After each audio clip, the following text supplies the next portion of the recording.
여러분 안녕하세요 롱장입니다. 오늘도 이제 밖에 있다가 들어왔는데요. 오늘 영상은 아마 나가고 나면은 욕을 좀 많이 먹겠죠. 네, 뭐 제 일의 일환이기 때문에 받아들입니다. 지금 시간이 오늘 비가 오더라고요. 날씨가 안 좋아요.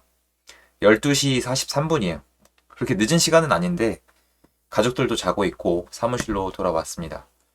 제가 제 포지션이 전 유튜버라고 생각하지 않거든요, 사실. 유튜브 저한테 정말 좋은 여러분과의 소통이 수단인데, 전 아니에요. 그래서 좀 몇 가지를 보여드리고 싶은데, 자랑보다는 저는 여태까지 뭐 갖고 있다고 자랑한 적 없거든요. 다 보여드리지도 않았고. 일단은 핸드폰. 핸드폰을, 뭐 거짓이 있으면 뭐 다 책임집니다. 이거 뭐 아무도 없고, 이게 제 핸드폰이거든요. 이렇게 4개 씁니다. 갤럭시 2개랑 아이폰 2개, 총 4개 쓰고 있는데요. 이게 오해들을 하시더라고요. 왜 4개나 필요하냐, 뭐 쓸데없이 왜 이렇게 많냐고 하시는데, 저 그 얘기 들으면은 그 생각부터 들어요. 투자를 그냥 일반적인 수준에서 하시는 분 입장에서 이게 이해가 되나? 이게 세입자분들이랑, 그리고 부동산이랑, 그리고 시행, 그리고 제 사업체가 있잖아요. 이게 핸드폰 하나로 다 감당이 된다고 생각하시는 분은 안 해보신 거예요. 제가 딱 잘라서 말씀드릴 수 있는데요. 감당이 안 돼요. 핸드폰 하나로. 안 돼요. 2개로 가능은 한데 정신이 없고요. 2개로 하면은 내 일상생활이랑 섞여요. 3개면은 널널한데 정신이 분산이 되는데 차라리 4개로 쪼갠 다음에 시간을 분배하면 됩니다. 그러니까 일정 시간 동안에는 한쪽엔 연락이 안 되는 거죠. 투넘버링 이런 걸로 안 돼요. 그래서 저는 총 4개를 쓰고 있고 저만큼 투자하고 저만큼 사업하면은 이게 전 현명하다고 생각을 합니다. 그래서 저는 이상한 얘기 많이 들으실 건데요. 1개나 2개로 통제가 다 안 돼요. 그리고 제가 예전부터 말씀드렸던 거. 전 이런 걸 마셔요. 이거 레드불이거든요. 일하다가 너무 힘들면 마시는데 여러분한테 부탁드리고 싶은 거는 직장을 위해서 마시지 마라. 저 직장 사무실 가면은 직장 그 탕비실에 이거 있으면 되게 짜증내거든요. 직원들 뒤질 때까지 일하라는 거 뭐예요? 그리고 요런 거, 단 거. 운전하다 졸면 안 되니까 임장 다니면. 그리고 이제 껌 같은 거. 그리고 옛날부터 습관인데 이제 운전할 때 눈 아프면 안 되니까 이제 운전 안경. 이 모든 게 저는 실전적으로 투자하고 사업하고 이러는 사람으로서 모든 걸 갖추고 있다고 생각을 하거든요. 근데 여러분이 아는 그 많은 분들은 주로 PD를 가지고 있고 유튜브 어떤 이런 내용이나 모든 걸 준비해주는 분이 따로 있기 때문에 인기 있는 내용으로 주로 간단 말이에요. 제가 오늘 이 얘기를 왜 했냐면은 부동산 얘기 이제 할 건데요. 여러분, 그리고 제가 요새 이렇게 다니는 게 지금 17기 정규강의 접수기간인데요. 접수기간 정해져 있어요. 그래서 자세한 내용은 아래 링크 확인 부탁드리고요. 부동산 시장을 제가 왜 이렇게 뛰어다니고 왜 이렇게 사업을 하느냐. 지금 뒤에 보시면은 집값 30%까지 빠진다. 요거 전망 나와 있는 거 있잖아요. 이거 뭐 내용 보면은 뭐 어디선가 만들었겠죠. 그죠? 어디선가 만들었을 건데 저는 많은 분들 만나보면 이해가 안 되는 게 하나가 있어요.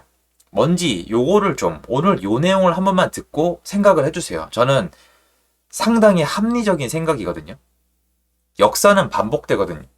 그런 반복되는 그런 역사 속에 우리는 살고 있단 말이에요. 여러분 참고로 제가 지금 약간 업된 게 얘 때문이에요. 예, 저 술을 마시고 있죠. 술을 안 마십니다, 거의. 반복이 되는데 반복이 안 되는 거에 집중을 하시거든요. 제가 얼마 전에도 라이브를 하다가 한 분께서 이제 폭락이 언제 한다고 말씀을 해주시는데 폭락이 그때 일어날 수도 있어요. 진짜로.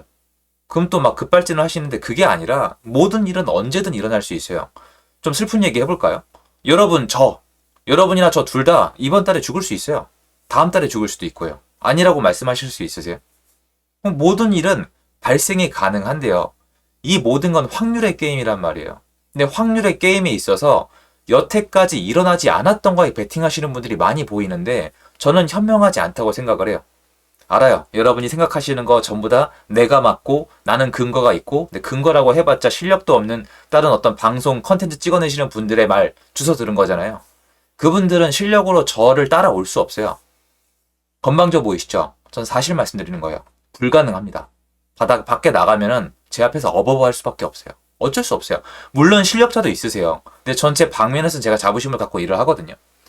제가 말씀드리는 그런 여태까지 역사의 반복이 아닌 걸 말씀드릴까요? 일단 인구 감소. 인구 감소 저도 알아요, 여러분. 근데 인구 감소로 부동산이 폭락한 적이 없어요. 반박할 수 있으세요? 인구 감소 때문에 부동산이 폭락한 적이 있어요? 말씀을 해보세요. 있지? 그분께서 말씀해 주실 거라 생각이 드세요? 제가 대답해 드릴게요. 없어요. 두 번째, 가계부채. 가계부채 심각한 거 저도 알아요. 매년 갱신할 거예요. 안다니까요. 역사적으로 가계부채 때문에 부동산이 폭락한 적이 있어요? 여러분, 제가 이 태도 때문에 마음에 안 드시겠지만, 그래도 여러분 인생을 위해서 대답해 보세요. 대답해 드릴까요? 없어요. 없다니까요. 폭락이 완전 망하는 거잖아요. 없다니까요. 그러니까 여러분들은 역사적으로 한 번도 일어나지 않은 거 있잖아요. 부동산 대폭락이 일어난다? 한국의 부동산 대폭락이 언제 있었죠? 이 대답 못 하시면 문제 있는 거 아니에요? IMF 때. 그리고 회복했잖아요. 그리고 국제금융위기 때는 아니에요. 카드 대란 때 잠깐, 1기 신도시 입주할 때 잠깐이잖아요. 그리고 요번에 있었던 거예요. 근데 이것도 폭락이라고 하기에는 항상 회복을 했단 말이에요. 근데 이번에는 회복을 못하고 데드캣, 더블딥. 자, 이런 적이 있을까요? 큰 쇼크 후에 더블딥이 있어요. 한국 부동산에? 없어요. 많은 분들이 주장하는 내용이 역사적으로 한 번도 없던 거예요. 그런데 왜 그분들이 맞아 보일까요? 하락을 얘기했기 때문이에요. 하락이 좀 더 자극적이고 하락을 얘기해야 영웅담이 들려지거든요. 그건 맞는데 여러분 거꾸로 생각해봐요. 제가 이 자리까지 어떻게 왔을까요? 여러분 저를 보세요. 제가 연예인처럼 생겼어요. 저 밖에서 진짜 제 인생을 통틀어서 정말 보잘것없던 사람이에요. 남들한테 무시당하고 안 좋은 일 많이 당하고 저를 이렇게 존중해준 사람이 별로 없는 사람이에요.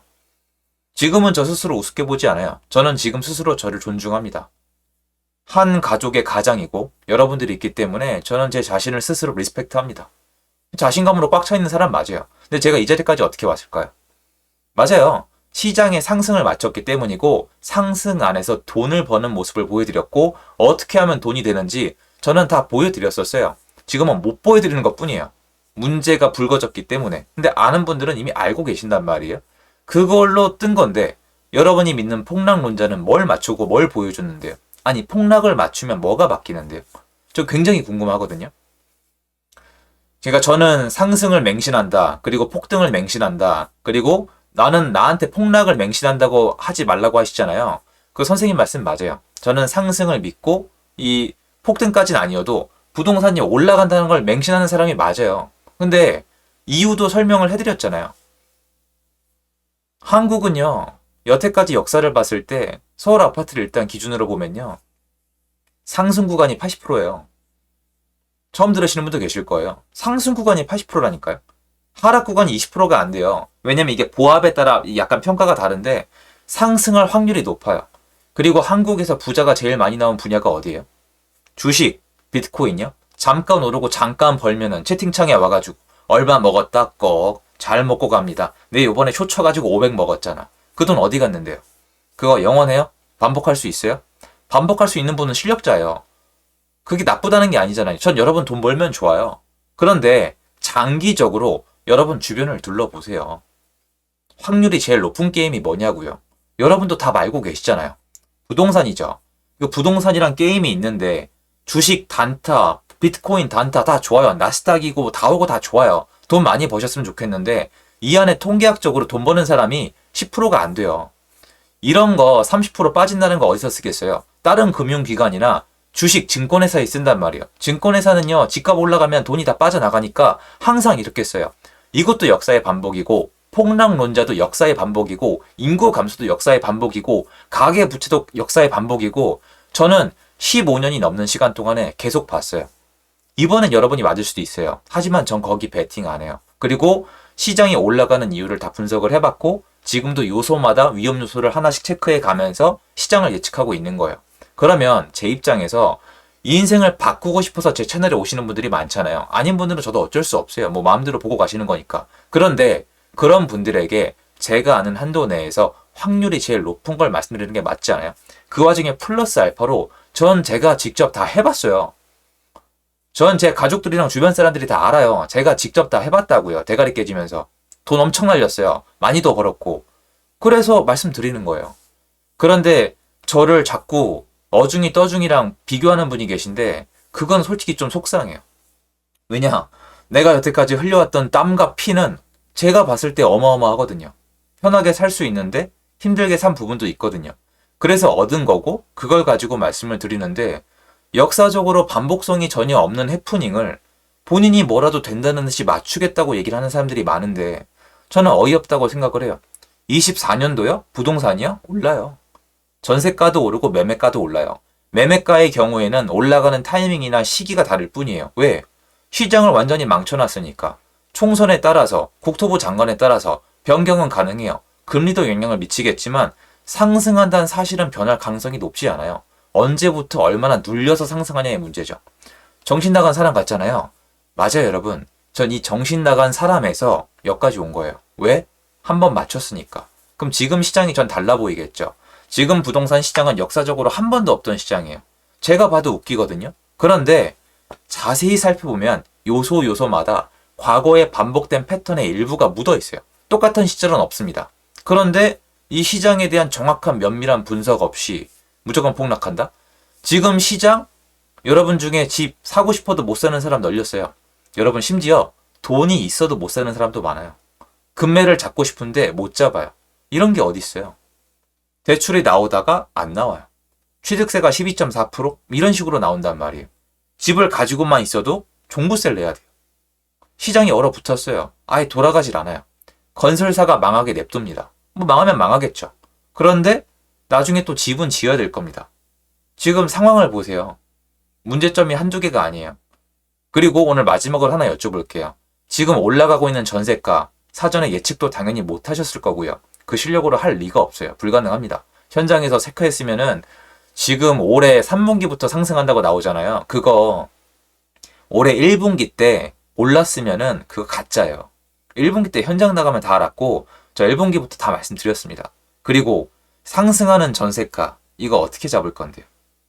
상승하는 전세가를 못 잡으면 어떻게 되는 거예요? 계속 올라가다가 아파트가 3억이면 전세가가 또 3억이 되는 거예요? 그땐 또 어떻게 할 거예요? 보증보험 비율 낮출 거예요? 이게 지금 통하는 것처럼 보이시죠? 일정 기간 동안 통하죠. 어차피 5년이 임기니까 계속 안 통해요. 외국에서 이런 식으로 시장에 잘못 개입하다가 터져가지고 집값 폭등한 사례가 많아요. 이렇게 해서 폭락한 사례가 있냐고요? 없어요. 국가가 망한 사례는 있어요. 아르헨티나, 베네수엘라. 뭐 북한도 마찬가지고 중국 일부도 마찬가지인데요. 이런 식으로 해가지고 이런 방식으로 폭락한 적은 없어요. 야, 중국이랑 일본 폭락시키지 않았냐? 맞아요. 근데 이렇게 폭락시킨 게 아니죠. 미친 듯한 공급을 퍼부었죠. 한국은 그런 식으로 공급 못해요. 이미 다 보이시잖아요. 안 하잖아요. 이런 것들 다루는 게 제 채널이에요. 그걸 말씀드리고 싶었고 제가 원래 오늘 갔다 와서 마무리 정리하고 그냥 가서 자야 되는데 여기 돌아오는 길에 너무 졸려가지고 이걸 마셔버렸어요. 이게 한동안 시간이 가거든요. 참고로 여러분 몬스터보다 레드불이 조금 더 좋지 않느냐 이런 생각이 듭니다. 그래서 저랑 같이 하시는 분들 응원합니다. 저랑 같이 한번 24년 시장을 보시죠. 누가만. 이게 제가 완전 갈아빠 넣어가지고 분석하는데 PD가 만들어준 거 가만히 읽으면서 조회수에 많이 나오겠죠. 저도 부러워요. 그게 유튜브죠. 근데 시장에 대해선 그런 식으로 맞추기 어려워요. 어떤 분들은 지금도 이제 폭락할 게 눈에 그려진다고 하시는데요. 역사적으로 늘 반복됩니다. 그래서 제가 좀 그분 얘기할 때는 좀 조심스러운데 저는 뭐 그렇게 미워하지 않아요. 선대인 선배님. 선대인 선배님 요새 채널도 있으시고 다시 나와서 방송하시잖아요. 그거 봐요. 정말 많은 걸 의미하잖아요. 그러니까 사람들을 그렇게 무시하죠. 선대인 선배님이 옛날에 어떤 분인지 아세요? 약간 재테크나 부동산 인플루언서 이거 여기 안에서 거의 탑이에요. 근데 선대인 선배님이 부동산에 대해서 말씀하신 내용은요. 거의 다 틀렸어요. 반박해보세요. 진짜로. 다 틀렸다고. 싹 다 틀렸어. 다. 하나도 안 맞았다고. 그분 말 듣고 집 안 산 사람, 판 사람 다 망했어요. 근데 지금 뭐 누가 뭐라고 해요? 2차 전지 얘기하니까 사람들이 와 하고 있던데. 그럼 사람들이 누가 그걸 신경 쓰겠어요? 그리고 시장에 직접 참여를 안 하니까 관심도 없을 거 아니에요. 제가 잘못하면 저부터 망해요. 제가 먼저 돈을 날려요. 근데 점점 유튜브에서 저처럼 하는 사람은 사라져갈 거예요. 왜냐면 안 좋아요. 저는 나중에 제 영상들에 달려있던 댓글들을 여러분이 나중에 봐주세요. 시장이 변한 다음에. 왜냐면 이미 한번 반복이 됐거든요. 계속 반복되는 것 같아요. 그래서 좀 영상을 남겨봅니다. 여러분 날씨 안 좋아지니까 건강 꼭 챙기시고요. 저를 지켜봐 주시고 시장을 같이 지켜봐 주세요. 여기까지 출이고요. 얼른 할 일 하도록 하겠습니다. 감사합니다. 그리고 저랑 함께 해주시는 직원 여러분 다시 한번 정말 감사드리고요. 고생시켜서 미안합니다. 여기까지 하겠습니다.